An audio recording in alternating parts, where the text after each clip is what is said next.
তাই হতে পারে, তাহলে তো আমার যদি একবার ওই ধরনের মালদা কোথায় ফসল নষ্ট করে আর এত সুন্দর ফসল যদি নষ্ট হয়ে যায়, তাহলে তো আমাদের পথে পড়তে হবে। ঠিকই বলেছো দিদি, সত্যি তো, সত্যি তুমি ঠিক বলেছো। আচ্ছা চলো দেখা যাক ঠাকুর কি করে। হ্যাঁ, সেই ভালো, এবার যাই।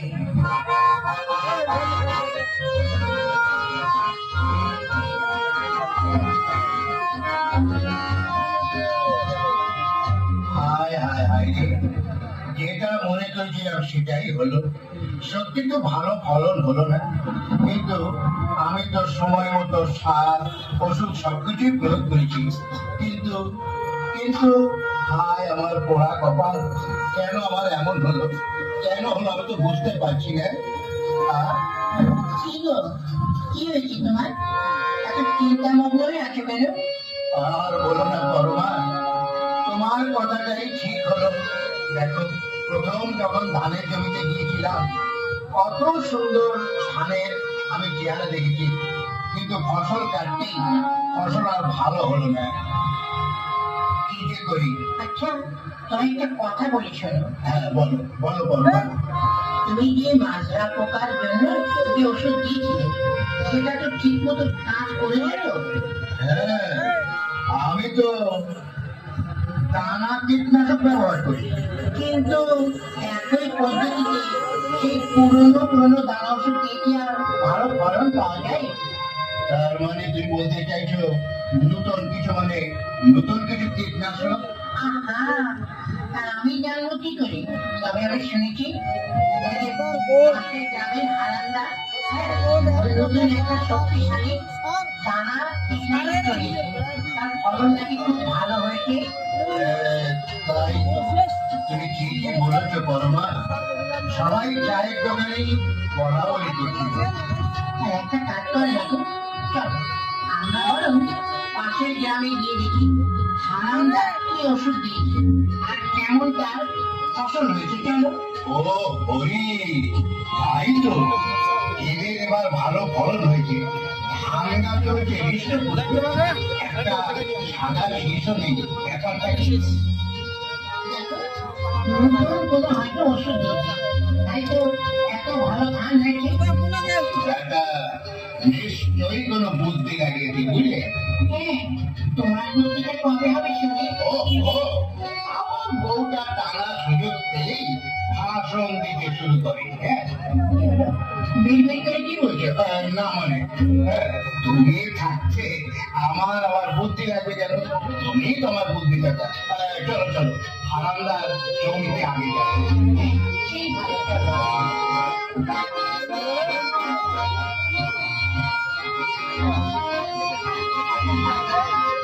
এসো পরমা, এসো। দেখো দেখো, দেখো কি সুন্দর ধান হয়েছে। আহা, হ্যাঁ। আরে রমেনদা, কি ব্যাপার? হ্যাঁ, আমার জমি পাশে ঘুরঘুর করছো? হ্যাঁ হ্যাঁ হারামদা, এই তোমার জমিগুলো একটু দেখছিলাম। তা কেমন দেখলে রমেনদা, ধান কেমন হয়েছে? এই যে, মনে হচ্ছে সাক্ষাৎ মা লক্ষ্মী আপনার জমিতেই মনে হচ্ছে সবকিছু ঢেলে দিয়েছে, তাই তো আপনাকে খুঁজে বেড়াচ্ছিলাম। কেন কেন? একটা সমস্যায় পড়ে এসেছিলাম। সমস্যা? আচ্ছা, কিসের সমস্যা? কি আর বলবো দাদা, আমি গত বছর ধান করেছিলাম, একদম ভালো হয়নি। এত কিছু সার ওষুধ দেওয়ার পরও ধানের ফলন ভালো হয়নি। ওই একই টেস্ট এবারও হয়েছে, তার উপরে আবার মাজরা পোকার আক্রমণে প্রচুর সাদা শীষ বেরিয়েছে। ও এই এই সমস্যা। হ্যাঁ হ্যাঁ আনন্দা, বলো তো এখন আমি কি করি? আরে কোনো চিন্তা করতে হবে না, আমি তো আছি, বুঝলে? তোমার কোনো চিন্তা নেই, তুমি কোনো চিন্তা করো না। কিন্তু আনন্দা, তোমার জমিতে তো সুন্দর ধান হয়েছে, তুমি কি আবার ম্যাগি ট্যাগি জানো নাকি? রমেন্দা, তুমি আমাকে হাসালে রমেন্দা। আরে চাষ কি আর ম্যাজিক করে হয় নাকি?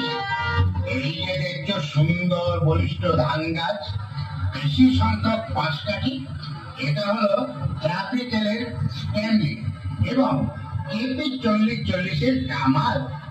কি বললে? কেপি 40-40? দেখে তো তুমি নামটাই শোনোনি। হ্যাঁ রমেনদা, ট্রাফিকেলের কেপি 40-40 ধান গাছকে সুষম পুষ্টি যোগায়। এর ফলে শেকড় হয় শক্তিশালী এবং ধান গাছ হয় স্বাস্থ্যবান। আচ্ছা, পাঁচকাঠির সংখ্যাও বাড়ায়। ঠিকই বলেছো আলাদা। তা না হলে এইরকম ফসল হয়। কিন্তু মাজরা, গত বছর মাজরা তো আমার খুব ক্ষতি করে আলাদা। হ্যাঁ, তা নিয়েও তো দুশ্চিন্তার কোনো কারণ নেই রমেনদা। ট্রাফিকেলের শক্তিশালী স্টেমলি আছে তো।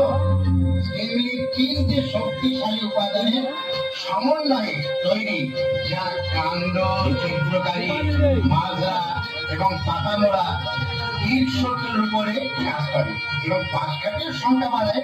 তার মানে একেবারে কৃষিরও মূলত আক্রমণ নাকি? আচ্ছা দাদা, ঠিকই আছে, কিন্তু দাদা এতে কেমন খরচ হতে পারে? আরে না না বৌদি, একদম বেশি খরচ নয় বুঝলেন। একদম একবার ওষুধ স্প্রে করার চেয়ে এতে খরচ অনেক কম। ধান গাছের লম্বা সুরক্ষা নিশ্চিত করা যায়, আরো অনেক অনেক উপকার হয়। তাই বুঝি আরামদার মাজরা পোকার হাত থেকে ধান গাছ সুরক্ষিত থাকলে ওষুধ প্রয়োগে খরচা অনেক কম এবং লাভ হয় খুব বেশি, তাই নয়? হ্যাঁ তো, তাহলে তো এটা খুবই আনন্দের সংবাদ। চলো চলো, আমরা সব চাষি ভাইকে আমরা এই কথাটাই বলো এবং বলে আসি।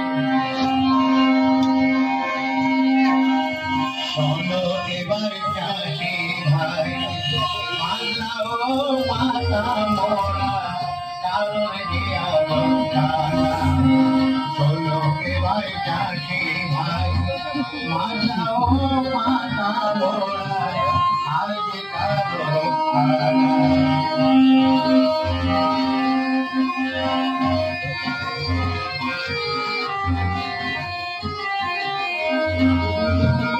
শোনো এবার চাষি ভাই, ফলনে এবার আসবে জোয়ার, ফলনে এবার আসবে জোয়ার, আর যে কোনো চিন্তা নাই। শোনো এবার চাষি ভাই, মাজরা ও পাতা মোরা, কারণ কি আর রক্ষা নাই। শোনো এবার চাষি ভাই, মাজরা ও পাতা মোরা, কারণ কি আর রক্ষা নাই, কারণ কি আর রক্ষা নাই, কারণ কি আর রক্ষা নাই। ভাইগণ, এবার থেকে তোমাদের আর কোনো চিন্তার কারণ নেই। তার কারণ বাজারে এসে গেছে ট্রাফিকের 63যুক্ত শক্তিশালী স্টেমলি। ধান গাছ হবে সুরক্ষিত আর চাষি থাকবে চিন্তা মুক্ত। এবার ফলনও হবে অনেক বেশি। শুনেছ বর্মা, শুনেছ? আর কোনো চিন্তা নেই, এসে গেছে ট্রাফিকেলের শক্তিশালী স্টেমলি। এবার আমাদেরও ফলন হবে ওই হারান্দার মতো।